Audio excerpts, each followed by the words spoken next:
தமிழின் தொன்மை. ஒரு மொழியின் செவ்வியல் தகுதிக்கு தொன்மை ஒரு முக்கியமான கூறுபாடாக கொள்ளப்படுகிறது.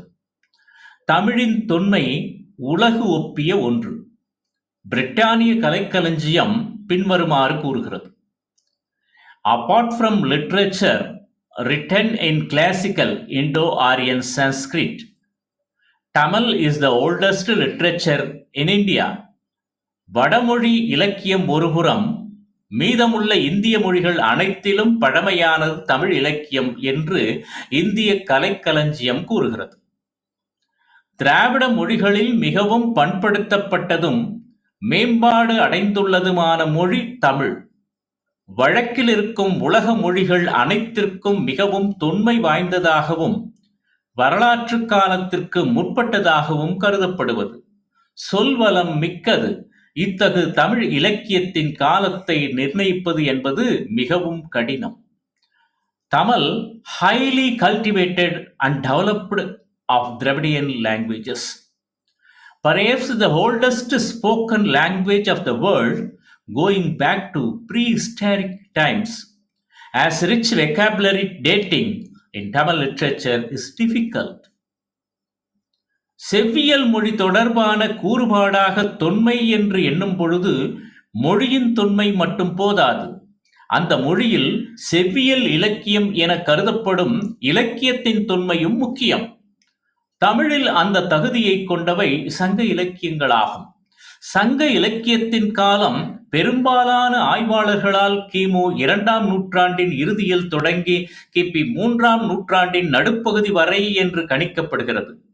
தலைசிறந்த மொழியியல் அறிஞர் டாக்டர் கிருஷ்ணமூர்த்தி தேசிய அளவிலும் உலக அளவிலும் மதிக்கப்படுபவர்.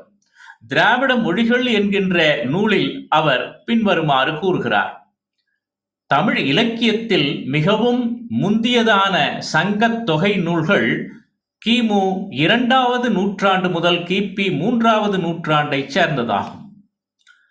The Sanga anthologies, considered the earliest of Tamil literature, belong broadly to the 2nd century BCE to the 3rd century CE என்று திராவிடியன் லாங்குவேஜஸ் என்கின்ற நூலிலே கூறியிருக்கின்றார்.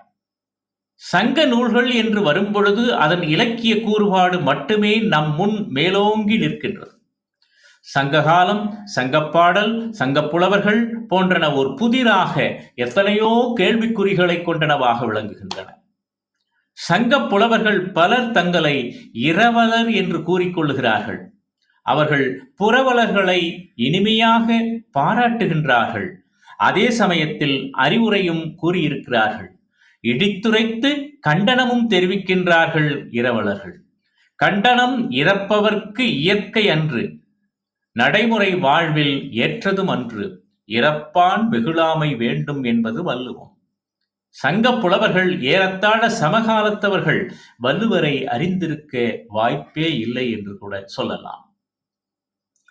தமக்கு பரிசில் தர தாமதித்த அதியமான் நெடுமான் அஞ்சியிடம் ஔவையார் வெகுண்டு, எமது இசைக்கருவிகளை தோளில் சுமந்தோம், இசைக்கலங்கள் கொள்ளும் பைகளை கட்டிக்கொண்டோம், மரத்தை வெட்டி தொழில் செய்யும் தச்சன் மக்கள் மழுவோடு காட்டுக்குள் சென்றால் அவர்கள் வாழ்வில் குறை எதுவும் நேராது என்று புறநானூற்றிலே எத்திசை செலினும் அத்திசை சோரே என்று கூறக்கூடிய வகையிலே ஔவை பிராட்டி கூறியிருக்கின்றார். பெருஞ்சித்திரனார் அதியமான் நெடுமான் அஞ்சியிடம் பரிசில் பெறச் செல்லுகின்றார். அதியமான் நெடுமான் அஞ்சி புலவரை நேரில் வந்து காணாது பரிசில் கொடுக்க ஏற்பாடு செய்கிறான்.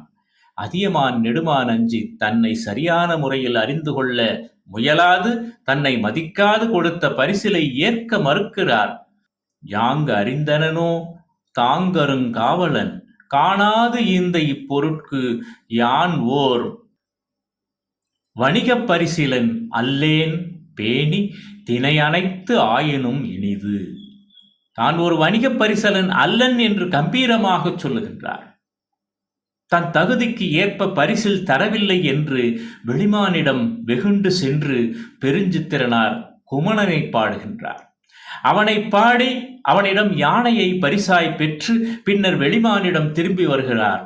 வந்து பகைவர் அணுகாது பாதுகாக்கப்படும் ஆட்சியின் சின்னமான கடிமரத்தில் யானையை கட்டிவிட்டு வெளிமானிடம் சொல்லுகின்றார், இறப்போர்க்கு ஈந்து பாதுகாப்பவன் நீயும் இல்லை, பொருள் தந்து பாதுகாப்போர் இறப்போர்க்கு இல்லாமலும் போய்விடவில்லை, இனி இறப்போர் இருப்பதையும் காண்பாயாக என்று சொல்லுகின்றார்.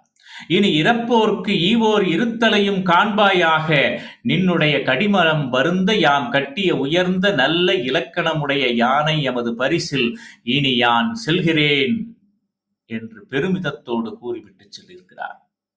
இந்த இறப்பு எவ்வகைப்பட்ட இறப்பு, இவர்கள் எந்த வகையைச் சேர்ந்த இரவலர்கள் என்பதை எண்ணி எண்ணி நாம் வியக்கத்தக்கவாறு அமைந்திருக்கிறது சங்ககால புலவர்கள் மாட்சி. சங்ககாலம் இலக்கிய துறையினராலும் வரலாற்று ஆசிரியர்களாலும் தொல்லியல் துறையினராலும் சமூகவியல் அறிஞர்களாலும் விரிவாக ஆராயப்பட வேண்டிய பொருளாகும். சங்க நூல்கள் பல பரிமாணங்களை கொண்டவை. அவை தமிழரின் பண்டைய வரலாற்று நூல்கள், தமிழர் தம் சமுதாயம் பற்றிய, தமிழர் நாகரிகம் பற்றிய தகவல் தரும் நூல்கள், தமிழ் மொழியில் அமைந்துள்ள பண்டைய இலக்கிய நூல்கள். இந்த சங்க இலக்கிய நூல்கள் இடம்பெற்றுள்ள பாடல்களை பாடிய கவிஞர்கள், புலவர்கள் வரலாற்று மனிதர்கள் என்பதில்லை. அவர்களால் பாடப்பெற்ற புரவலர்களும் சிற்றரசர்களும் அரசர்களும் அன்று வாழ்ந்தவர்களே. அவர்களும் வரலாற்று மனிதர்களே. பாரியும் அதியமானும் குமணனும் வாழ்ந்தவர்களே. அதற்கு இலக்கியம் தவிர வேறு சான்றுகள் உளவா என்பது ஒரு கேள்வி எழும். நமக்குள்ள சான்றுகள் 4 வகைப்பட்டவை என டாக்டர் வாசே குழந்தைசாமி அவர்கள் கூறுவார். சங்ககால இலக்கியம், பண்டைக்கால கல்வெட்டுக்கள், உடைந்த பழங்கால மட்பண்ட சில்லுகள், பண்டைய நாணயங்கள், இந்த 4ம் தான் நமக்கு சான்றுகளாக கிடைத்திருக்கின்றன. சங்க நூல்களில் பாடப்படும் அரசர்கள், குறுநில மன்னர்கள், வள்ளல்கள் என்போர் நாம் அறிந்த அளவில் வாழ்ந்தவர்கள் என்பது நமது நம்பிக்கை. இருந்தாலும் இலக்கியத்தை வரலாறு என வரலாற்று அறிஞர்கள், ஆய்வாளர்கள் எளிதில் ஏற்க மாட்டார்கள். இதற்கு தேவையான சான்றுகள் வேண்டும். முதலாவதாக நமக்கு கல்வெட்டுக்கள் துணை நின்றன. அண்மை காலத்தில் செப்பு நாணயங்களும் துணை நிற்கின்றன. உடைந்த மட்பாண்ட சில்லுகளும் பயன்படுகின்றன. ஐராவதம் மகாதேவன் தமது 40 ஆண்டுகால கல்வெட்டு ஆய்வுகளின் அடிப்படையிலே கீழ்கண்ட தகவலை நமக்கு தருகின்றார். கிமு 2வது நூற்றாண்டைச் சேர்ந்த மாங்குளம் கல்வெட்டுக்கள் வழுதி, நெடுஞ்செழியன் என்ற அரசர்கள், சிற்றரசர்களை பற்றி பேசுவதாக கூறுகிறார். வழுதி, செழியன் என்பன பாண்டிய மன்னர்களின் பெயர்கள். சங்க நூல்கள் ஆரிய படை கடந்த நெடுஞ்செழியன் பற்றியும் தலையாலங்கானத்து செருவென்ற பாண்டியன் நெடுஞ்செழியன் பற்றியும் பேசுகின்றன. புகழூர் கல்வெட்டுக்கள் கிபி 2ஆம் நூற்றாண்டைச் சேர்ந்தவை. அவை கோ ஆதன் சேரன் இரும்பொறை பற்றி குறிப்பிடுகின்றது. 10 செல்வக் கடுங்கோ வாழியாதனை பற்றி குறிப்பிடுகிறது. புகழூர் கல்வெட்டு பெருங்கடுங்கோ பற்றி பேசுகிறது. 10 பெருஞ்சேரல் இரும்பொறை பற்றி குறிப்பிடுகிறது. புகழூர் கல்வெட்டு இளங்கடுங்கோ பற்றி பேசுகிறது. 10 இளஞ்சேரல் இரும்பொறை பற்றி பேசுகிறது. இரும்பொறை என்பது ஒரு பட்டப்பெயர். பெருங்கடுங்கோ என்பது பட்டம் சூடிய பொழுது பெருஞ்சேரல் இரும்பொறை என்றும், இளங்கடுங்கோ பட்டம் சூடிய போது இளஞ்சேரல் என்றும் அழைக்கப்பட்டனர். சங்க புலவர்களான பாலை பாடிய பெருங்கடுங்கோவும் மருதம் பாடிய இளங்கடுங்கோவும் இவர்கள் என எண்ணப்படுகிறது. தமிழரின் தொன்மைக்கு நாள்தோறும் வளர்ந்து வரும் சான்றாக உருவெடுத்து வருவது மட்பாண்ட சில்லுகள். இவை கிமு 3வது நூற்றாண்டைச் சேர்ந்தனவாக கணிக்கப்படுகின்றன. அவை நகரிலிருந்து மிகுந்த தொலைவில் உள்ள கிராமங்கள் வரை பரவலாக கிடைக்கின்றன. அவை பெயர் பொறிக்கப்பட்டவை. அரிக்கமேடு அகழ்வாய்வுகள் குறிப்பிடத்தக்கவை. இவற்றை ஆராய்ந்த ஐராவதம் மகாதேவன் சங்ககால தமிழகம் பற்றிய புரிதலுக்கு இவை கலை களஞ்சியமாக இருக்கும் என்று கருதுகிறார். செப்பு காசுகள் பற்றி விரிவாக ஆராய்ந்த டாக்டர் ரா கிருஷ்ணமூர்த்தி பெருவழுதி என்ற பெயர் பொறிக்கப்பட்ட நாணயத்தை கண்டுபிடித்திருக்கிறார். இது கிமு 2வது நூற்றாண்டைச் சார்ந்ததாக கருதப்படுகிறது. வழுதி என்பது முன்பு கூறியது போல பாண்டியர்களை குறிக்கும். டாக்டர் இரா. கிருஷ்ணமூர்த்தி மலையமான் பெயர் பொறித்த செப்பு நாணயங்கள், காரி என்ற பெயர் பொறித்த செப்பு நாணயங்களை கண்டுபிடித்திருக்கிறார். இவை கிமு முதல் நூற்றாண்டு முதல் கிபி முதல் நூற்றாண்டு கால பகுதியினவாக இருக்கக்கூடும் என்றும் நம்புகின்றார்கள். இவர்கள் கடையெழு வள்ளல்கள் பரம்பரையைச் சார்ந்தவர்களாக எண்ணப்படுகிறது. காரி பெயர் பொறித்த நாணயம் மலையமான் திருமுடிக்காரியை குறிக்கும் என்று நம்பப்படுகிறது. டாக்டர் ரா. கிருஷ்ணமூர்த்தி அண்மை காலத்தில் கரூர் அமராவதி கரையில் இருந்து குட்டுவன் கோதை என்று பெயர் பொறித்த வெள்ளி நாணயத்தை கண்டெடுத்திருக்கிறார். இது கிபி முதல் நூற்றாண்டை சார்ந்ததாக இருக்கலாம் என்பது அவருடைய கணிப்பு. சேரமான் குட்டுவன் கோதை என்ற மன்னன் பற்றி சங்கப் பாடலில், அதாவது புறநானூற்றிலே பேசப்படுகிறது.